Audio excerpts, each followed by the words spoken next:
Assalamualaikum Ustaz, Waalaikumsalam warahmatullahi wabarakatuh. Ini yang belum saya baca. Jika kita berobat ke tempat semacam Pak Haji, mungkin Anda bukan kita.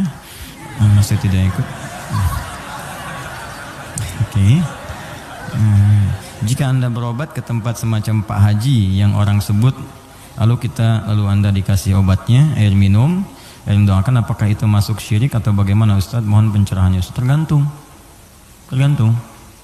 Jika Anda minta doa, tabarruk dengan doa itu wasilah supaya mohon berdoa, didoakan kepada Allah. Anda bisa berdoa sendiri, minta, ya, dan bisa saling mendoakan.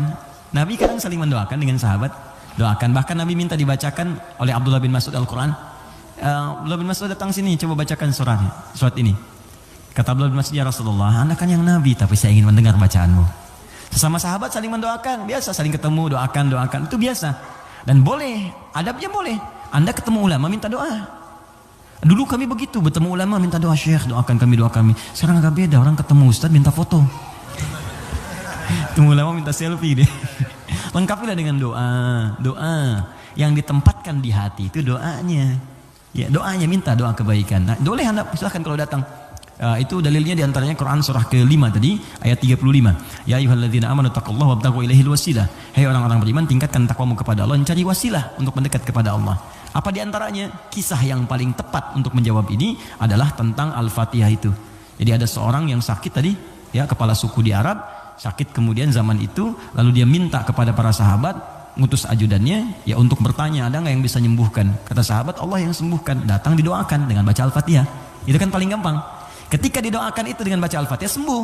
Saat sembuh itu dikasihlah kemudian kambing beberapa ekor. Takut, dibawalah kepada Nabi. Ini indah sekali. Dilaporkan kepada Nabi karena takut kambing itu gratifikasi. Tuh, ini bagus sekali. Jadi takut nih, saya takut salah nih, dibawa ke Nabi. Nabi, tadi ada orang sakit, terus minta bantuan. Saya ingat ajaran Anda, baca Al-Fatihah, saya bacakan. Habis itu dikasih kambing begini. Nabi langsung senyum, ketawa, tabassama dhahikan. Gitu kan? Kurang lebih. Kata Nabi, tahu dari mana engkau Al-Fatihah bisa punya manfaat seperti itu? Maka kata Nabi, bagikan kambingnya, coba berikan aku bagiannya. Maksud Nabi, yuk kita nikmati sama-sama itu. Silahkan kita nikmati, syukur kepada Allah Subhanahu Wa Taala. Ini artinya dalil yang membolehkan kita datang minta doa misalnya. Ya, ke orang saleh, ulama. Tapi syaratnya kita pun berdoa dulu, minta sama Allah. Minta.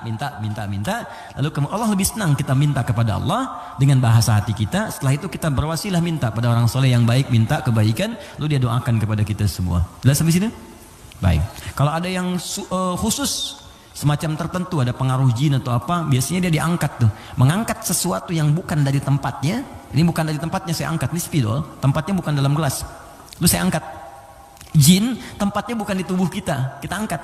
Bahasa Arabnya raka, ya, raka yarka atau raka yaraki tarqiyatan wa ruqyatan, maka disebut ruqyah namanya.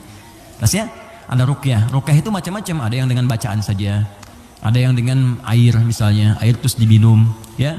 Ada yang dulu ruqyah terkenal sekali, orang soleh, dia sakit, punya anak sakitnya lumpuh semua. Nah begitu lumpuh, ini orangnya baik sekali. Kesolehannya nampak pada prasangka baiknya. Jadi semua yang datang prasangka baik aja. Malam-malam, Bu, bayangkan ada perampok datang malam-malam. Ini kisah ini sangat populer sekali. Perampok serombongan datang ke rumahnya. Karena prasangka baik ini dikira mujahid fisabilillah mampir. Dulu kan bukan kayak kita sekarang kan, rombongan mujahid dengan ini kan nggak kelihatan tuh. Malam-malam datang dikira mujahid. Begitu dibuka pintu, oh ahlan wa sahlan mujahid, masya Allah, silahkan masuk. Bayangkan perampok disuruh masuk. Disebut mujahid fisabilillah, datang. Akhirnya apa yang terjadi? Silahkan, duduk dulu, istirahat dulu, mandi dulu. Dimintalah berwudu semua. Tolong para mujahid silahkan berwudu dulu. Ya, wudu supaya apa? Salah satunya, ternyata di bawah keran itu dia simpan bejana untuk menampung air wudu mereka. Ini kisah nyata, benar terjadi. Jadi bukan rekaan, di kisah nyata sampai riwayat kepada kita dan valid riwayatnya dari orang-orang salaf dulu. Di begitu air wudunya tumpah ke situ, dan dia melihat orang-orang perampok tadi, kok ada anak ini nggak bangun. Ya kata mereka ke bapak tadi, ini siapa? Ini anak saya, dia kena lumpuh katanya.